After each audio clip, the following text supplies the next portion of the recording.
that wasn't just 15 people taken off the street, because they were people that obviously, tweet and blog and care a lot about politics. That was really frustrating. We got very heated, didn't we? First time I've ever seen Nigel kind of nervous to go into a debate. You could see him touching his hand and a bit twitchy, and that's because he knew that young people were going to challenge him on his views, and I think we definitely did that. It's just unfortunate we only had an hour. Nigel has these set packaged answers that he says in every interview, and he wasn't really answering our question because we had some very specific questions that we wanted to ask. I was very happy that we got him to talk about something other than immigration in the EU. That's all we hear from him. He needs to stop talking about that if he wants to engage with young people, a generation that is very open to the world, and he's not going to win that argument with us. But if he started talking about his ideas for education, there might be a chance for him. So maybe he's learnt a lesson today. And if many of the issues that decide our lives are not decided in Britain anymore or in Parliament anymore because we've transferred them to a higher level of governance in Brussels, don't be surprised if young people are disengaged from politics. If Ukip succeed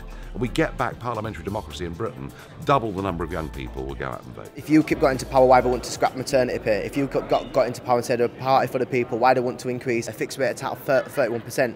Which is bullshit for people like me and you because we've got to pay an extra 11%, but it's great for people who are high earners. We're not buying it. We're not buying his whole appealing to working class people. That's just a demographic of votes he's trying to get. When in actual fact, the truth is that he was privately educated in one of the richest schools in London. He had high paid city jobs. He doesn't really understand what we're going through. So when he comes out and says, I'm representing people who are struggling in the UK, you're not, Nigel. He has very profit driven motives, and that's what I was trying to get out of him. The issues that I care more about, like the social issues, the things with like gay marriage and sex education and equality and those things, he just went, yeah, and then he didn't have anything on them, he just didn't have anything to say. Nigel Farage has fantastic verbal agility, and so he is very good at dodging questions. Also, he just didn't know policies that were on his own website. I wanted to speak more on democracy. I brought it in at the end of the show during the education segment, which I hated to do, but it was just because I really wanted to bring up the TTIP, because UKIP don't really stand on it. And when they're so against EU because they want to keep our sovereignty,